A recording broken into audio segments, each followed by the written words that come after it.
The Falklands War has reached a climax.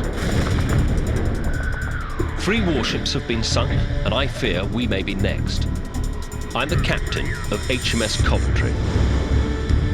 We brought down more enemy aircraft than any other ship.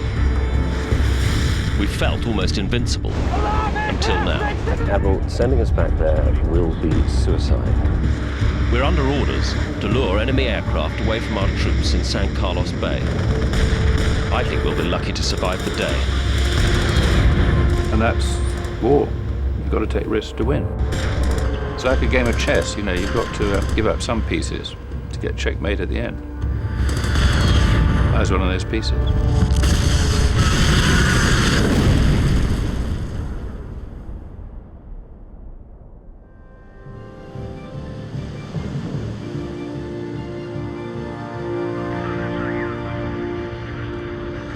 This is the captain.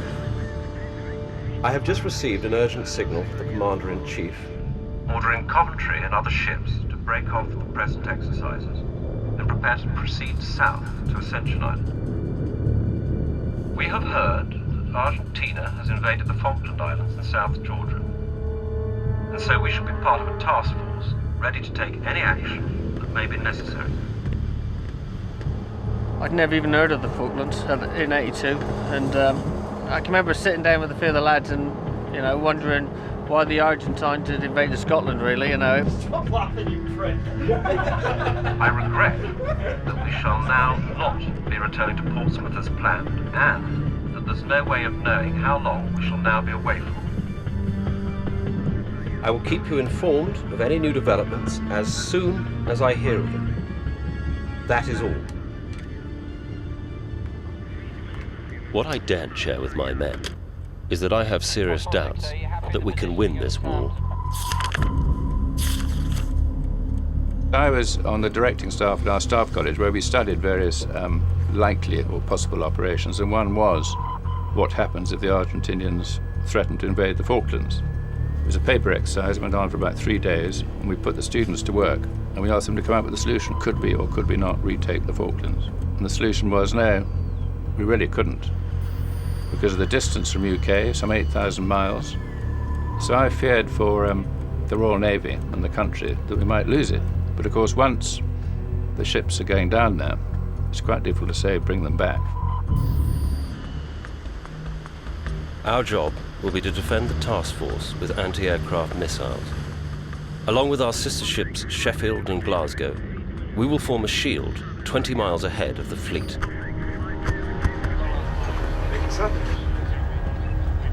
Evening, chaps. Evening, sir. 3 decks below the bridge is the operations room. It's the nerve center of the ship, where I spend most of my time. In here, my team give me a picture of what's going on outside with radar and sonar, and control the ship's main anti-aircraft weapon, the Sea Dart missile.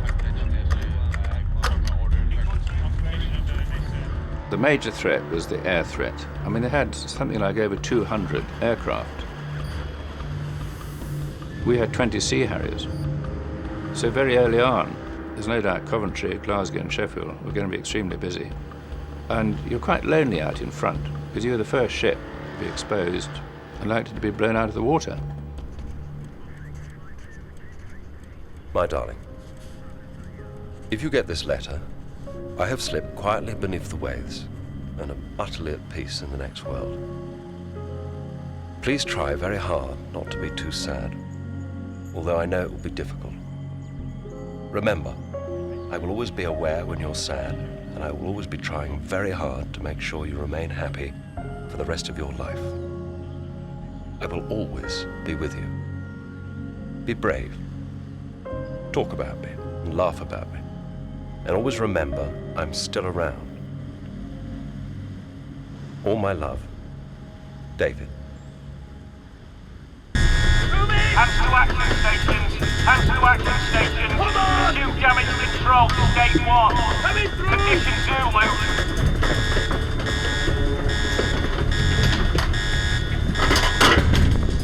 At action stations, everyone has to be in their positions, ready to fight, within 2 minutes. Aircraft 430 inbound. As we speed south, we continually practice defending the ship against air attack.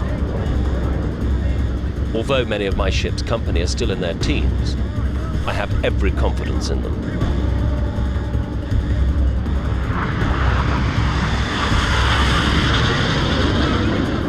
All the communicators were fairly young. We were quite a young little crew. We'd all joined up together, gone through training together, and we were drafted as a block. So we'd known each other really from 3 or 4 of us since we joined up. So we were quite gung-ho about it. Wakey, wakey, fellas. Wakey, wakey. Come on in, wake up, guys. Come on in, wakey, wakey. Rise and shine. Come on, Trev. I lived in 3 Delta, which is underneath the 4.5 gun. Must have been about 30 of us in there. Wakey, wakey, wakey. Come on. But there's never a place you can get on your own. Come on in, wake up. You know, the beds are 3 high, so there's always somebody near you or around you all the time. Nah, tuck it into it. I'll rephrase that, it's who's. I had a tortoise on board of me, a Tosh. He lived in my boot locker underneath my bed. You alright, mate? He'd come on the upper deck every so often. Obviously, we had to keep him away from certain people. Not everybody knew we had him on board. I was 19 when I first joined the ship. I mean, we just been to Gibraltar, fantastic, you know, loads of pubs. It was a good trip. I mean, despite the fact I was married, I was probably quite carefree in the sense that, you know, I was 19, just enjoyed life. I must tell the House that the Falkland Islands and their dependencies remain British territory. No aggression and no invasion can alter that simple fact. It is a government's objective to see that the islands are freed from occupation and are returned to British administration at the earliest possible moment. Part of the preparations for war is getting the ship absolutely fit and ready, which means getting rid of some of the things you carried around in peacetime. So they had to go over the side, because you couldn't have them impeding movement around the ship, or indeed as a fire hazard. And I had on board all the trappings of peacetime and entertaining, so I had all my best uniforms, clothes, and I had a certain amount of silver on board, my sword, my telescope. So I must admit, I did think of actually trying to get rid of this and landing it, or transferring it to a ship, which is more likely to survive than perhaps I would. But I soon realized that if the ship's company saw, you know, a package of the commanding officer's goodies going across to another ship, that would be bad for morale. But no, there's no way I could do that. I was caught. It now looks certain that Argentina will fight to the very end to try to retain the Falklands. During the last few days, there's been speculation here that President Galtieri might be persuaded to enter last-minute negotiations and at least stave off a major bloodbath. 2,000 miles north of the Falklands, Admiral Woodward drops in to brief the ship's company. Gentlemen, the Admiral. Morning, gentlemen. Relax, please.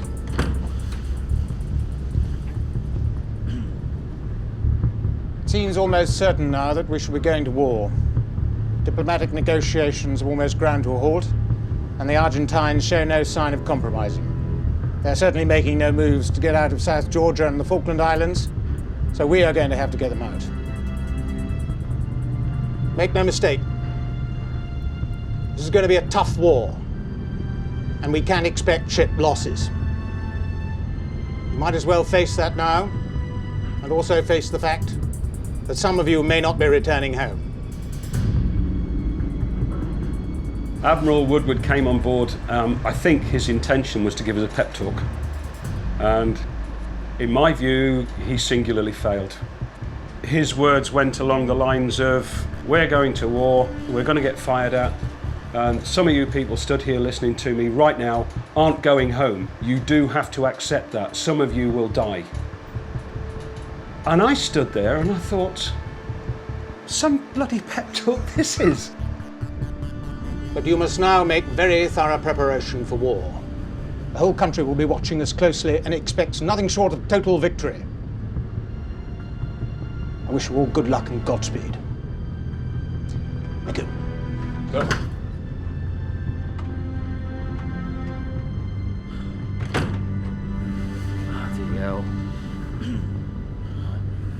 and off he went, and everybody's chin was just hitting the deck. It actually got some of the younger people quite concerned.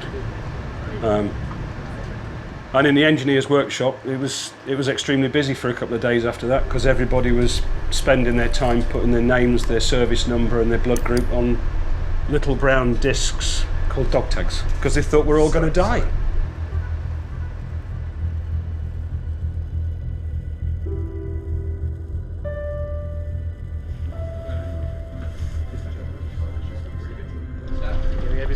You could certainly feel the responsibility of taking nearly 300 sailors to war.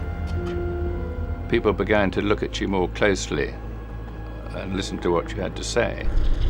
And so I had to remain outwardly strong and cheerful, which I did.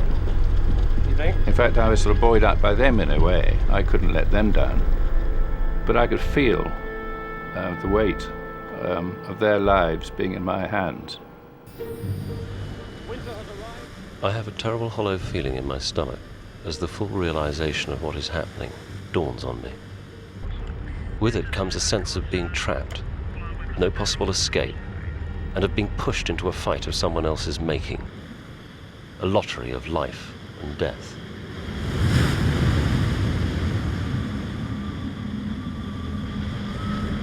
At approximately 8 o'clock London time last night, the Argentinian cruiser, General Belgrano, was hit by torpedoes fired from a British submarine. There was no cheering. There was no people slapping each other on the back, well done, the war started, let's get on with it, that sort of thing. It was a case of thinking of the sailors, really. There's a form of worldwide camaraderie amongst sailors. Yes, you're at war. Yes, you've got to shoot each other. Yes, you've got to make sure that they sink and you don't. But we don't take pleasure in that.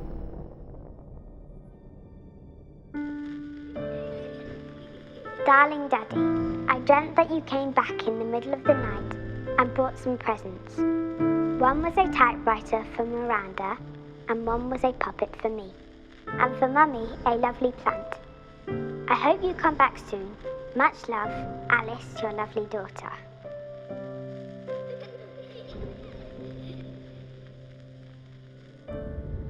You will have heard the Belgrano has been sunk. Now war has really begun, we can expect the enemy to hit back hard. We need to be at our best and ever alert to ensure that we do not suffer the same fate. 230, Exocet, 230! Exocet missile head, 230! Timber 1 based on Exocet missile head and fast closing target. Well, the weapon that worried us most was the Exocet, which is a sea-skimming supersonic missile.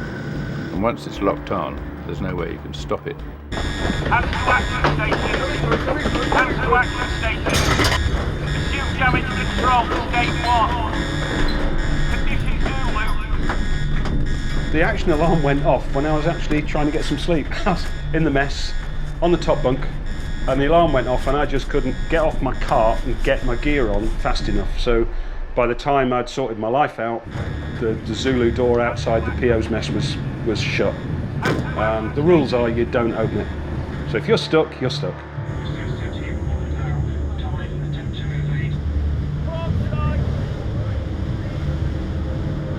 Chaff down, sir. Port side. Chaff for distraction, so...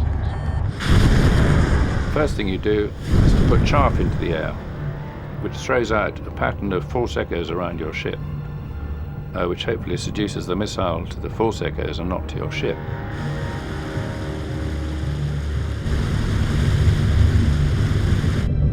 I picked up the phone and I rang the office and I just said to him, it's so matter of fact, everything okay, Mac?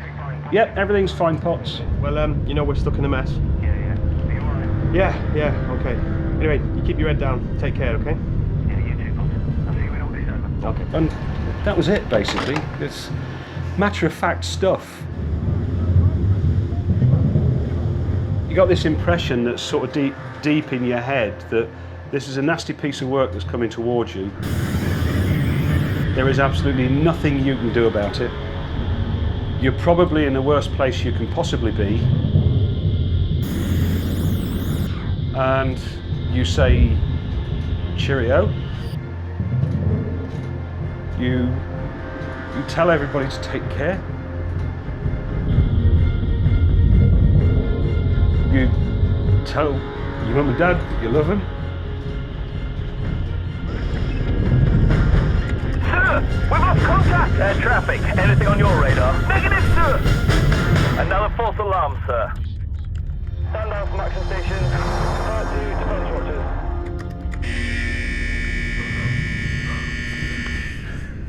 Jesus, we made it, boys. And then afterwards, when it's all over, you feel so bloody stupid. All morning we've been getting false contacts on our radar. We maintain constant communication with our sister ships to assess the threat. Glasgow is still convinced an attack is imminent. Coventry and Sheffield, this is Glasgow. We're holding a passive radar contact. We will maintain air warning red and suggest you do likewise. And I remember Sheffield being less certain about whether there was a threat or not. A lot of talk is still going on. We didn't know where the threat was coming from. Sheffield! Sheffield! And suddenly there was silence from Sheffield. Conversation stopped. And I just couldn't believe it. And I thought there must be a communication failure. Sudden, ominous, horrible silence from Sheffield. We went onto the upper deck and we could see the Sheffield burning from about 11, 12 miles. We could certainly see the smoke on the horizon there where Sheffield was burning. It struck home, the Sheffield, the fact that we weren't as good as perhaps we thought we were.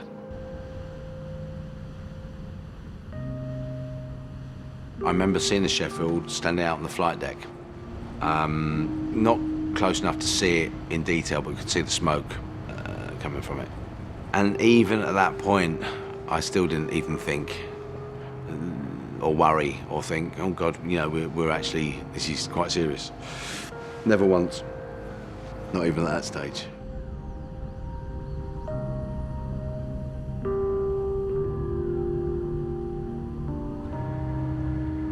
Ross, Ronald, Foxy. The Type 42 community was, even then, an incredibly close community. We all knew each other. You know people in the ships, and you know something nasty's happened. So your immediate concern is, who's it happened to? From my point of view, I'd only recently left the Sheffield. All the communications guys on the Sheffield I knew. I guess my heart was in my mouth for a while, and Doc Savage, he had just come off the Chef as well, and we just sat in my office and cried. Openly, and I don't mind admitting it. I just felt so bad. And it was a bit of a shock, I think, when we found out that upwards of 20 had died. It's quite sad, but God, proud to have known him.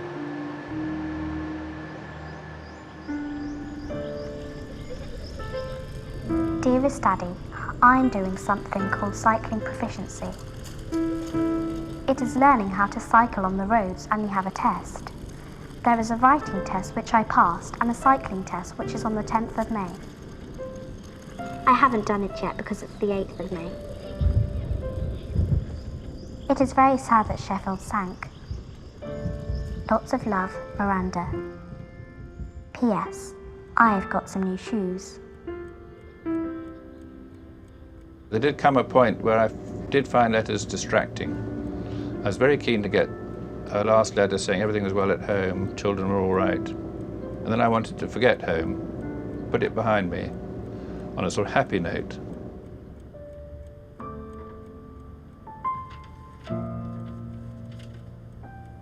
I had to put photographs away of family and Dee. I found that a distraction. Because you really have to concentrate on the people, you know, you're leading, and the matters in hand.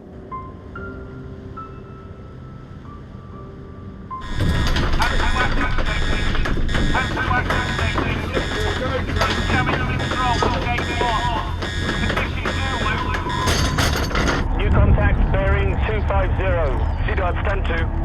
CDOT stand to. Make track 12. Our radar has detected enemy aircraft coming into missile range. At last, our chance to show what we can do.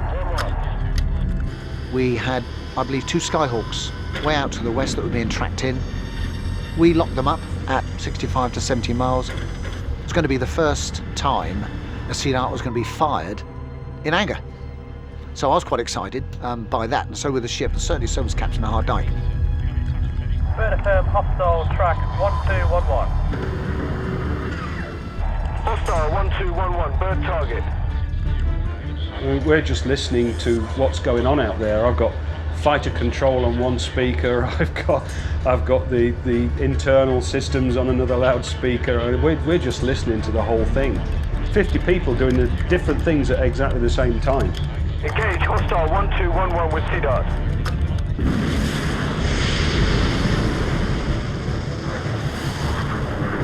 Launcher following on.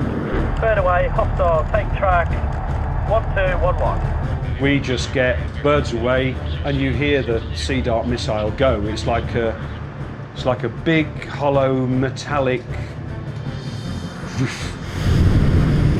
and it leaves this metallic echo behind it and the whole ship. Blind, visual, blind. This is visual. That's a confirmed Sea Dart kill. Whiskey, this is Charlie uniform. Hostile splashed by bird. Well done, chaps. So the Coventry was the first vessel to fire a Sea Dart in anger and claim a kill. It's a very strange feeling that you're actually jumping up and down and saying, "Oh, well done, lads! Somebody's died."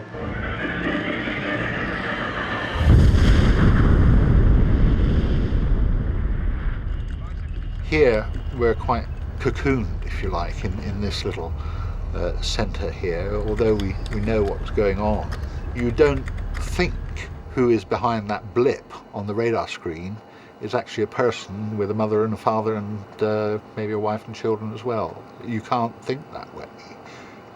It is someone who's trying to kill you, and you don't want that to happen.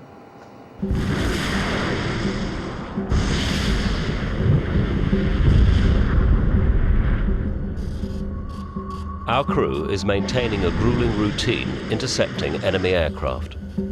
Sea Dart is proving a formidable weapon.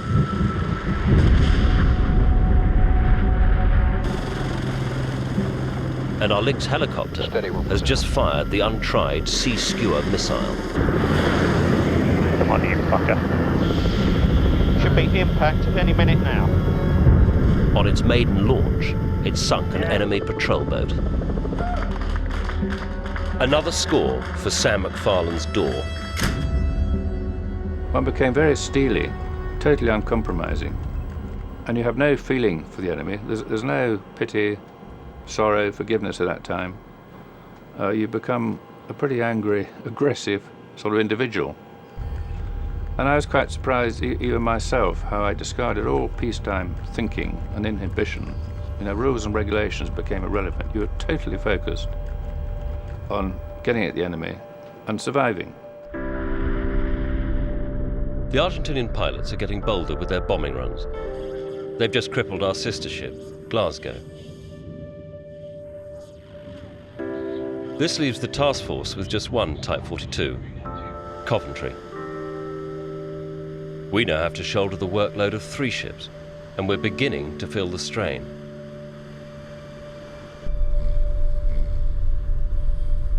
Even at 19, I was knackered. You know, we were either, 4 on, 4 off, 4 on, 4 off, 6 on, 6 off, 6 off. And some of those times when you'd go and get your head down, you might be halfway through that sleep and you go to action stations. So you miss that sleep and then you're on watch again. And so, after the length of time we do that for, you get very, very tired. And I remember being in the torpedo magazine and, God knows why, but we had some bubble wrap in there. I was just so tired, I laid on the floor in there and I thought to myself, I've got to get some sleep.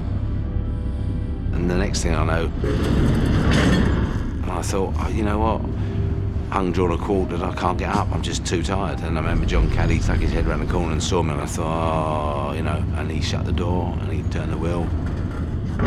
And you know, that's the sort of guy he was. He knew that we're all tired. For those of us in supervisory positions, which included myself, I would be working 20 plus hours a day. I spent most of my time living in this operations room or in my office next door. I very rarely got to bed for many days at a time. Well, I think it's morale, people's morale, that actually makes them endure and show courage in times of fatigue and danger. And I think that's what kept the ship's company going. It was remarkable how they withstood the pressure and the strains. British forces have now established a firm bridgehead on the Falkland Islands. Royal Marine Commandos and the Parachute Regiment are now ashore in substantial numbers. As we expected, our ships have come under heavy air attack. 5 have been damaged, 2 seriously. If we fail, the war could be lost. It's going to be a hard and busy time, and we shall be very much in the firing line. But the worst may soon be over, and Portsmouth can't be too far away. That is all.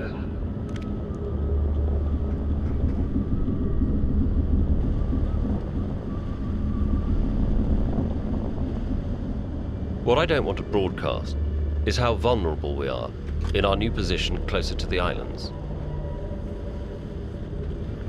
Our long-range missiles work best over open sea and cannot cope with surprise attacks from low-flying aircraft coming in over land.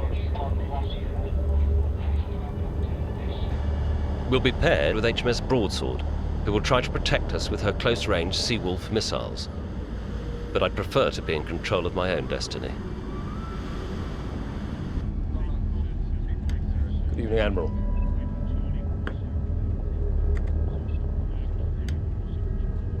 Admiral, sending us back there will be suicide.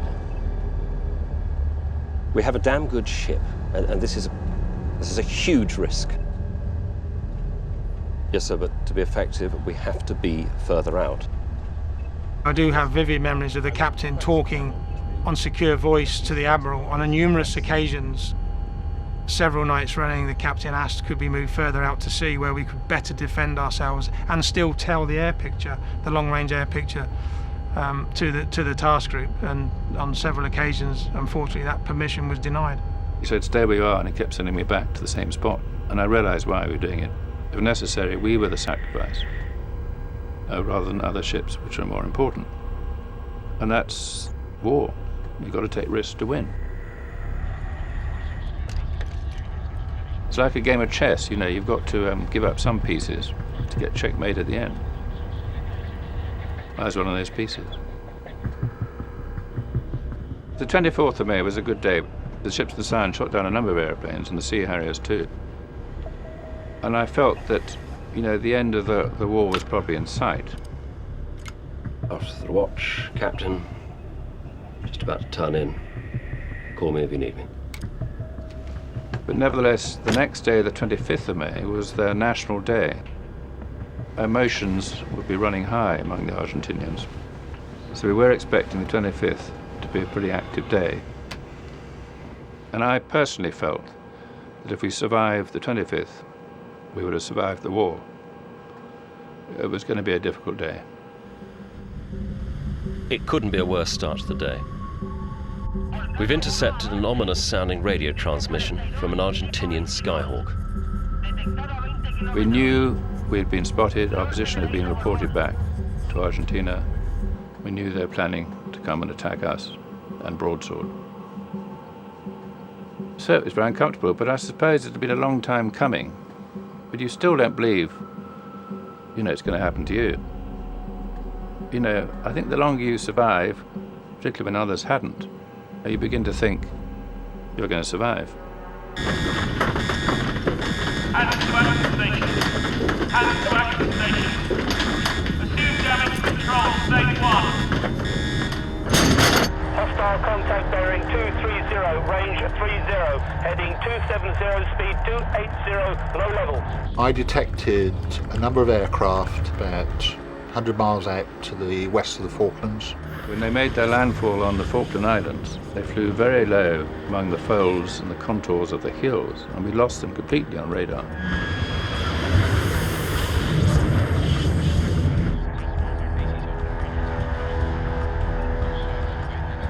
Sir, 4 fast-moving contacts bearing 200 degrees. 15 miles heading 270 degrees at low level. 4 aircraft sprang out from the land and came herring towards us about 12 miles to the south. And it was 2 sets of 2 Skyhawks. So therefore we decided then to fight the battle with our Sea Dart. Blind, AWO, make track 1211 hostile.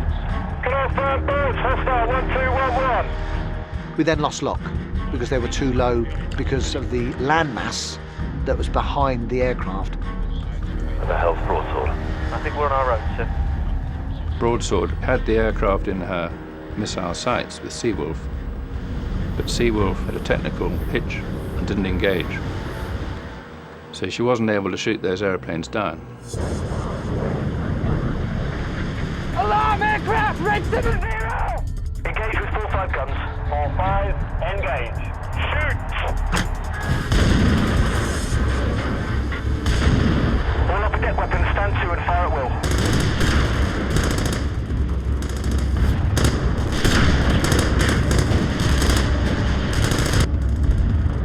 I was actually sitting in the torpedo magazine at the time, and I was looking through a NAFI catalogue. And at the age of 19, I was looking at a lawnmower in this catalogue thinking, God, all the money I've saved, I can buy one of those and cut my grass when I get home. Fantastic. At which point the hatch came open. Pete, we're being attacked. We're under attack. I went, oh, right, okay, hang on a sec. I'll grab my camera and get some action snaps. You know, which is the most bizarre thing. And I walked round the corner and... Fucking hell!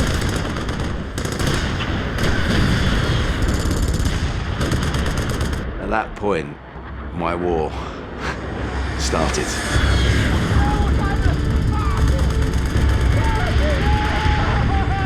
I've never been so scared in my whole life, and I hope to God I'm never, ever that scared again.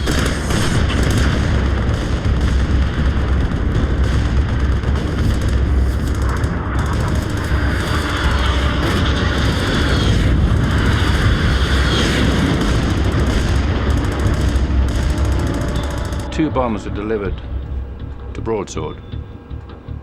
One missed, the other one hit the sea and bounced up through her quarterdeck, destroyed a helicopter, went over the side, and exploded harmlessly in the sea. Sir, birds affirm, hostile 1211. 909 contact affirmed. Then shoot the damn thing. Seconds later, the second pair came towards me. 10 miles. 9. We tried to engage with Sea Dart, achieved lock very, very briefly, fired my missile,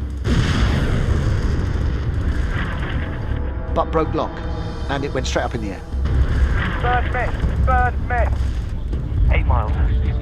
4-5, engage. Shoot!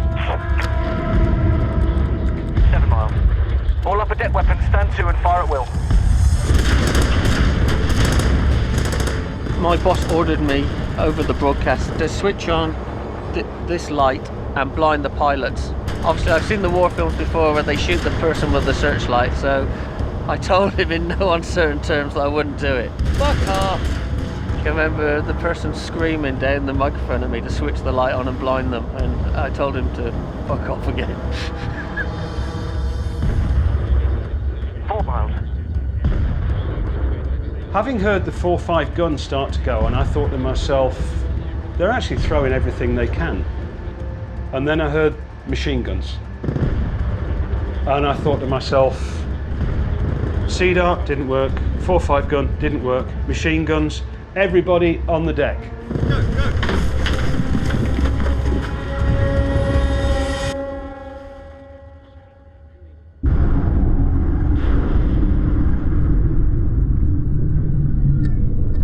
I then heard 2 thumps, wasn't bangs, it was thumps, which now would appear to be the two 1,000-pounders penetrating the port side of the ship.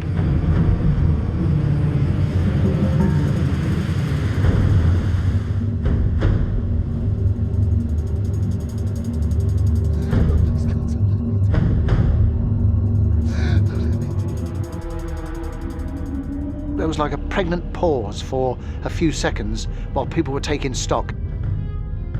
Suddenly there's nothing else we could do, and there's a terrible hush in the ops room. And that seemed to last for a long time. Nobby Northeast and a couple of the others were actually just sat on the deck with their backs against the CCX. And I said, Hey, I told you to hit the bloody deck!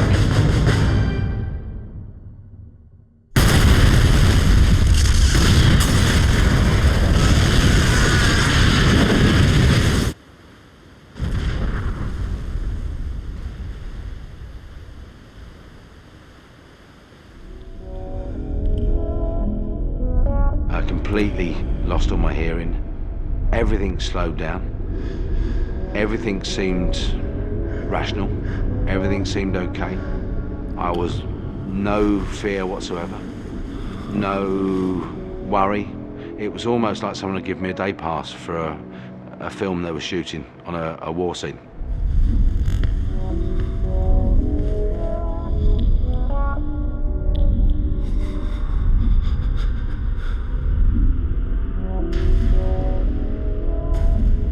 The first thing I remember then was a terrific blast and heat, searing heat. I remember seeing total chaos and devastation in this compartment. People on fire.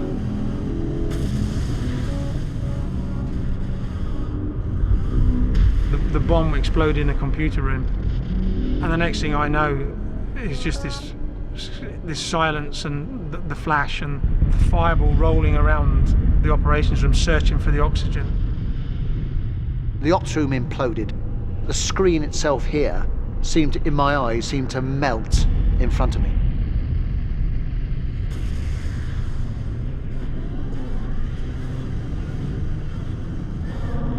My arm was alight. Literally my skin was alight, and I was putting my arm out with my left hand.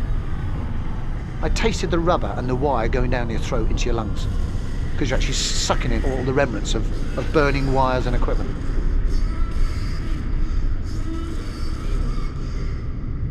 I knew the computer room was on fire.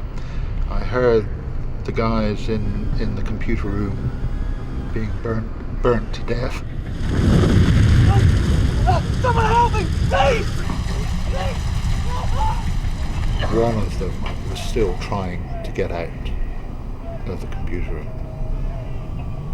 And I actually did crawl over to try and pull him up. Please! Please! The screams will never leave me.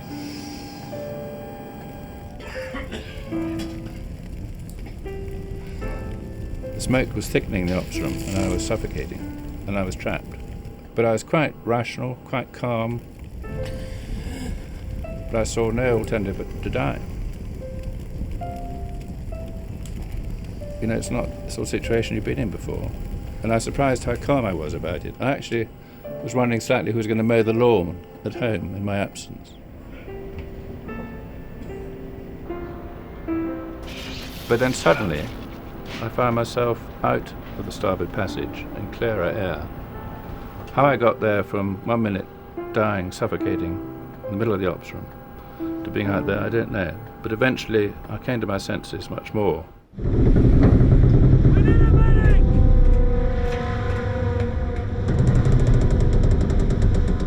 I felt the whole ship lurch to port. There's an awful feeling that the ship was doomed. You knew it was a death throes of a ship. It was a movement you've never felt before of a ship at sea.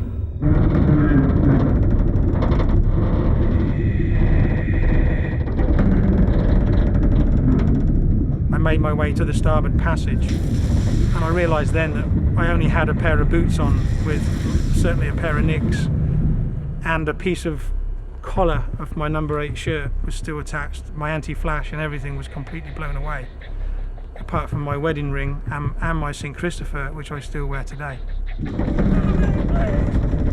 The next person I saw was Sam McFarlane, my old partner in crime. Chris and I were soulmates. We were on the same frequency. We just hit it off from the very first time we met. Jesus Christ. There were cables sort of dangling and going, and I just had to get Chris past him. And I thought to myself, how the hell am I going to deal with this? So I got hold of him. I took him to the bottom of what was a bloody staircase. The steps had gone, and I thought, oh shit. Come on, hurry up! But everybody else was scrambling up the wall, and I just manhandled, kicked, cajoled, shouted at, loved him to bits, cuddled him, got Chris up to the next level. Paddy Burke was the first aider trying to help, and he just looked at me and he said, I need some water. Okay, go and get some. And I had a blue plastic mug that held about a pint of tea. And I went back down. I went into the officer's bathroom and nothing was coming out. So that's okay, I'll flush the toilet. Any water's better than no water. Oh, come on! Come on! And there's no water at all. Oh, come on! Come on! And I was desperately trying to get this plastic mug down the pan so I could get some water for Chris. And I was absolutely pissed off that I was going to let my mate down because I couldn't get water for him.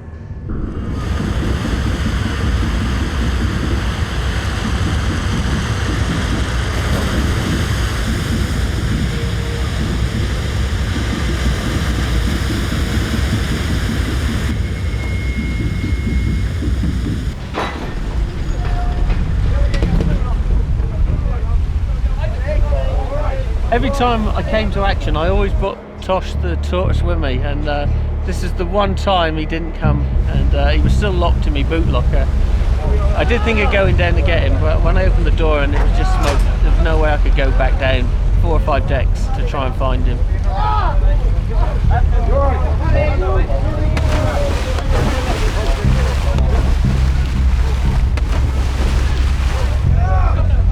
In the fresh air, I could feel that I was burnt and I was hurting. Adrenaline kicks in, very painful. I didn't know my back was stripped of skin then down to several layers, so it wasn't a thought, it was just survival. I inflated my life jacket. When I was in training, they always drilled it into you that if you overinflate it, when you hit the water, you'll break your neck. If you underinflate it, you'll go down so deep that you won't get to the surface. So you put a bit more air in, you say, well, hang on a minute, that's probably going to break my neck. So you let some air out and you think, shit, that's not enough. Puff, puff, puff, puff, puff, try and get some more air in. And in the end, I just thought, enough's enough.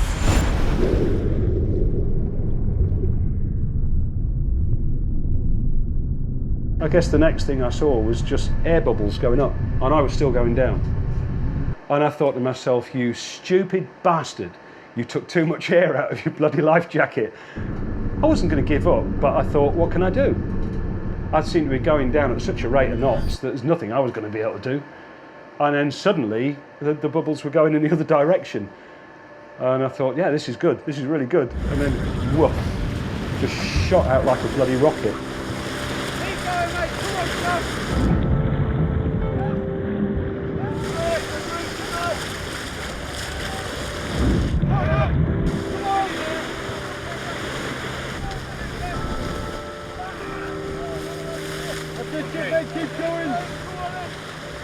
I didn't do my top of my once only suit up. Subsequently, the whole of my once only suit was filled with the South Atlantic, which was a good thing, because it then blanched my burns. It doused the heat with my burns on my back. I never gave the order to abandon ship. It was actually the only thing to do. And what was remarkable was the normal decision makers, the sort of senior people, were incapacitated. The ops and crew, and myself, I was in no position to give orders. So the decisions to abandon ship, to get all the life rafts in the water, were made by the younger members of the ship's company. Everyone was calm. Everyone was helping each other put on their life jackets, their survival suits. And I watched this almost spellbound. I was in no hurry to leave the ship, but it was turning over very rapidly.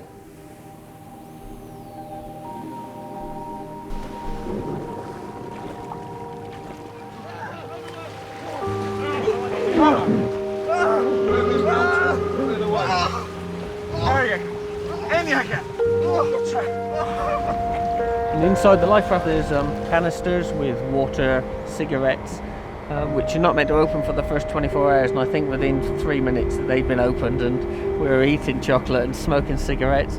Fuck me. There's fags in the ration packs. No, I'd given up for 3 months. Cigarettes. Sod to give up smoking. I'm starting again. The life rafts were pretty full. I could see them off the ship. And some sailors and some of the life rafts were shouting, "Come on," to me, skipper. "It's time for you to leave."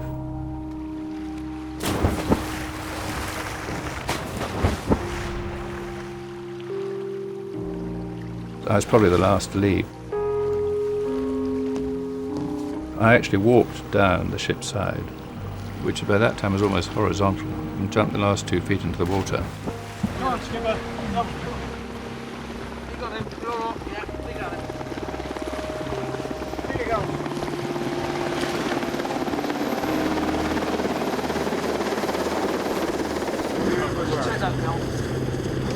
Good work.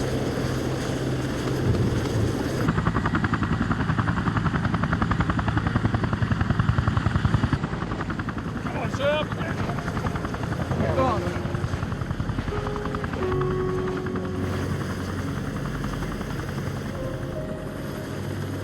When you leave a ship, I guess you leave a part of you with it. Love her or hate her, she's been your home for X years, X months or whatever. She's been good to you, she's bloody let you down, but you still love her to bits. And looking back as I was leaving, I just couldn't believe that this is my life. And I've got to leave it.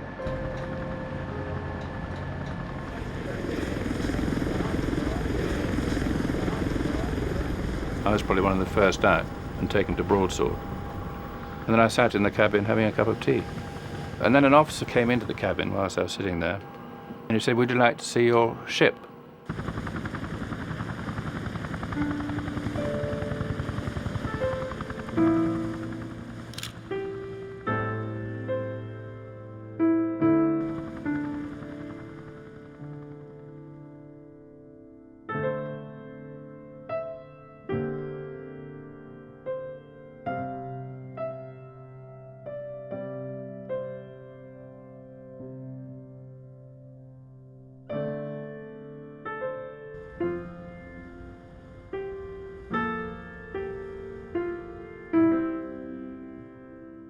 And there I saw the ship, upside down, its keel horizontal, just a few feet above the water. And probably less than half an hour before, that ship had been a fully fighting, efficient, happy ship. And now it was gone. And that was the last I saw of the ship.